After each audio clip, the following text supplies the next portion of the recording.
Hi, this is Mohan Roy, founder of Caripus institute. आप सभी का हमारे यूट्यूब चैनल पे स्वागत है। आज हम लोग डिस्कस करने वाले हैं 7 तारीख का जो चेतना सत्र का मॉड्यूल आया है उसे। तो चलिए देखते हैं किस तरह का आज कंटेंट है हम लोग के चेतना सत्र के मॉड्यूल में। तो ये देख सकते हैं, डेट यहाँ पे मेंशन है, क्लियरली आपको विजिबल होगा, 7 अप्रैल 2026 का। ठीक है, तो यहाँ पर प्रार्थना हो जाएगा। मतलब जनरली जो होता है आपको तो पता ही है कैसे होता है। आज के दिन का खास बात क्या है, यहाँ पे सबसे पहला है विश्व स्वास्थ्य संगठन WHO की स्थापना 7 अप्रैल 1948 को हुई थी। इसका मुख्यालय जिनेवा, स्विट्जरलैंड में स्थित है। यह एक अंतर्राष्ट्रीय सार्वजनिक स्वास्थ्य के लिए जिम्मेदार संयुक्त राष्ट्र की एक विशेष एजेंसी है। इस दिन की याद में हर साल 7 अप्रैल को विश्व स्वास्थ्य दिवस मनाया जाता है। वर्ल्ड हेल्थ डे इसको हम लोग बोलेंगे। पंडित रविशंकर का जन्म काशी में 7 अप्रैल 1920 को हुआ था। वे विश्व में भारतीय शास्त्रीय संगीत के उत्कृष्टता के सबसे बड़े घोषकों में से एक थे। एक सितार वादक के रूप में उन्होंने अपार ख्याति अर्जित की। उन्हें रेमन मैगसेसे पुरस्कार, पद्म भूषण, पद्म विभूषण तथा भारत का सर्वोच्च सम्मान भारत रत्न भी मिल चुका है। आज का विचार अगर बात करें तो मौन रहना और सुनना सीखना बोलने से कहीं अधिक कठिन और गुणकारी कार्य है। ये बहुत ही ज़्यादा इम्पोर्टेंट है। जो भी बच्चे सुन रहे हैं, क्लास में अगर आप जाते हैं और टीचर अगर क्लास में है, ऐसा मैं बहुत फेस करता हूँ कि मैं पढ़ा रहा हूँ और बच्चे पीछे से बोल रहे हैं, ना सुनते हैं ना ध्यान देते हैं। तो सबसे पहले कोशिश करें कि आप फालतू में एक शब्द भी ना बोलें, मतलब बिना काम का। जब तक कि आपको ना लगे कि बोलना ज़रूरी है तब तक बोले ना। और जो भी बातें की जा रही हैं, बताई जा रही है, पढ़ाई जा रही हैं, आपसे जब कोई बात कर रहा है तो उस समय उन बातों को ध्यान से सुनना भी बहुत ज़्यादा ज़रूरी होता है ना। बोलना बहुत ज़्यादा आसान है, लेकिन चुप रहना और उसको सुनना बहुत ही ज़्यादा कठिन होता है। यही बात यहाँ पे आज कहा गया है। धैर्य कड़वा हो सकता है लेकिन इसका फल हमेशा मीठा होता है। धैर्य का मतलब होता है इंतजार करना सब्र के साथ, है ना। उसके बाद समान ज्ञान का बात है। जय हिंद का नारा किसने दिया था? सुभाष चंद्र बोस ने। कंगारू किस देश का राष्ट्रीय पशु है? ऑस्ट्रेलिया। किस विटामिन को सनशाइन विटामिन कहा जाता है? Vitamin D. धूप से ये बनता है ना, इसलिए इसको सनशाइन विटामिन कहेंगे। उसके बाद अजंता और एलोरा की प्रसिद्ध गुफाएं किस राज्य में है? तो ये महाराष्ट्र में हो जाएगा। ठीक है, कंपटीशन के नज़रिए से ये क्वेश्चन ठीक है, और ये क्वेश्चन तीनों जरूरी है। वह कौन सी काल्पनिक रेखा है जो पृथ्वी को उत्तरी और दक्षिणी ध्रुव में काटती है? तो भूमध्य रेखा, जिसको हम लोग इक्वेटर भी कहते हैं। उसके बाद यहाँ पे रीजनिंग का क्वेश्चन है। ठीक है, सॉल्व करेंगे इसको हम लोग। 50 से हम लोग का 6 घटा तो 44 हुआ। अब 44 में देखिए कितना घटा, 38 में अगर 2 जोड़ देंगे तो 40 हो जाएगा। ठीक है, और 4 प्लस इसमें 6 इसमें और घटा। ठीक है, तो 38 हो गया। 32 में से 6 घटा, 38 में से 6 घटा 32 हुआ। 32 में से 6 घटा तो हम लोग का कितना हुआ? 26 हुआ, है ना। तो 26 में से 6 घटेगा तो 22 हो जाएगा। 22, सॉरी, 26 में से 6 घटेगा तो 20 आंसर हो जाएगा। 20 हम लोग का राइट आंसर है। उसी तरह से 100 में से 7 घटा 93, 93 में से 7 घटेगा ये। ठीक है, 72 प्लस 7, फिर इसमें से 7 घटेगा तो यहाँ का हो गया 2, ये हो गया 65 हो जाएगा। उसी तरह से आप ये तीनों बनाएंगे। ठीक है, अब इंग्लिश के कुछ वर्ड है जिसका मतलब आप समझेंगे। जेनरस का मतलब होता है उदार या दानी।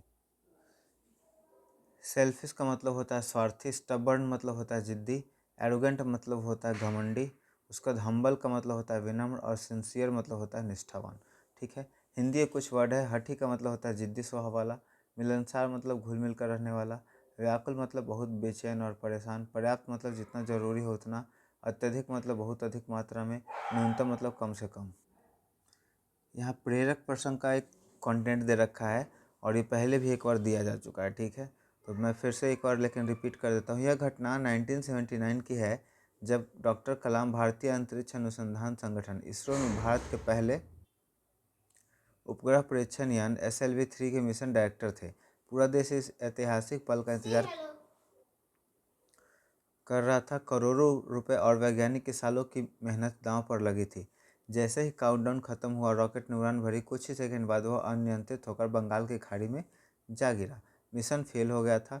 डॉक्टर कलाम पूरी तरह टूट चुके थे। उन्हें डर था कि वे जनता और सरकार को क्या जवाब देंगे। उस समय इसरो के चेयरमैन प्रोफेसर सतीश धवन थे। उन्होंने देखा कि कलाम बहुत दुखी हैं। प्रेस कॉन्फ्रेंस का समय था, जहाँ पत्रकार तीखे सवाल पूछने के लिए तैयार बैठे थे। प्रोफेसर धवन ने कलाम को पीछे रोका और खुद माइक संभाला। उन्होंने सारी जिम्मेदारी अपने ऊपर ली और कहा, हमारी टीम ने बहुत मेहनत की, लेकिन हमें अपनी तकनीक में सुधार करने की ज़रूरत है।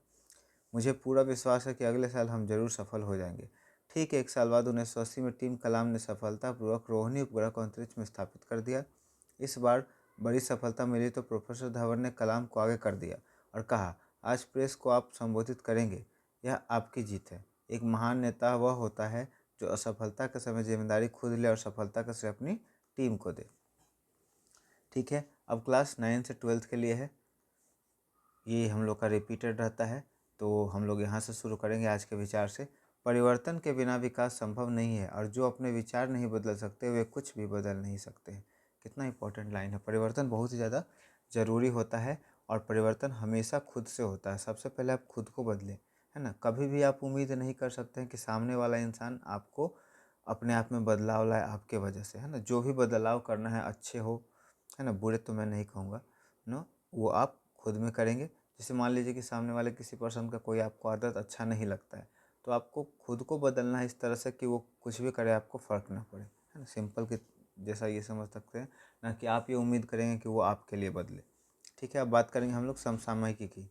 किस देश में डिजिटल पासपोर्ट सेवा शुरू की है जिससे यात्रियों को भौतिक पासपोर्ट ले जाने की आवश्यकता नहीं होगी? तो ये ऑप्शन है फिनलैंड।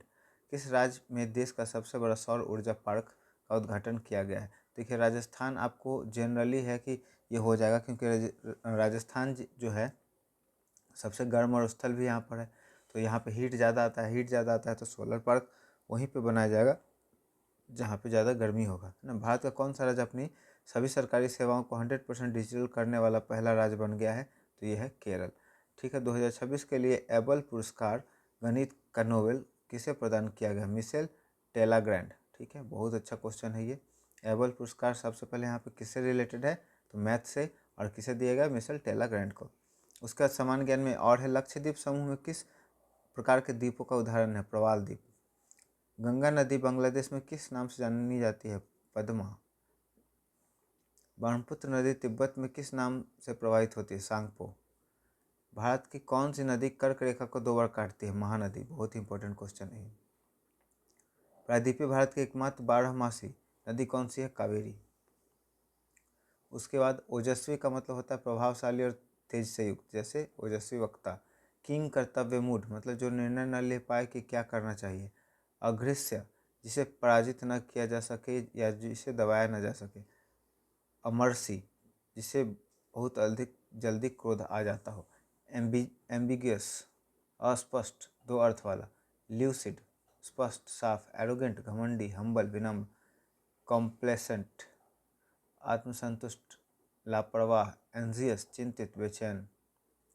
कंसोलिडेट, मजबूत करना, एकत्र करना। सेपरेट, अलग करना। डिलीजेंस, परिश्रमी। लेदार्जी, आलस्य। बिहार विशेष यहाँ पर अब आ गया हम लोग का। बिहार के किस जिले में उदयपुर वन्य जीव अभयारण्य है? तो पश्चिमी चंपारण में। बिहार के बटेश्वर नाथ प्रसिद्ध मंदिर किस जिले में है? भागलपुर में। उसका बाद बिहार में जौ का सर्वाधिक उत्पादन किस जिले में होता है? पश्चिमी चंपारण। उसका प्रसिद्ध हरिहर मेला, सोनपुर मेला किन 2 नदियों के संगम पर है? गंगा और गंडक। ठीक है, गंगा और गंडक, तो आप याद रखिएगा, गंगा का ट्रिब्यूटरी गंडक है जो कि हाजीपुर में मिलता है ना, सोनपुर हाजीपुर। उसी तरह से गंगा का जो ट्रिब्यूटरी है सोन, वो कहाँ से मिलता है? दानापुर में मिलता है। ठीक है, यहाँ पे कुछ रीजनिंग के क्वेश्चन आप कर लीजिएगा। 8, 4, 12, 4 + 2 6, 6 + 2 8, इस तरह से कैसे कैसे बढ़ा घटा है आप यहाँ पे कैलकुलेट करके कर सकते हैं।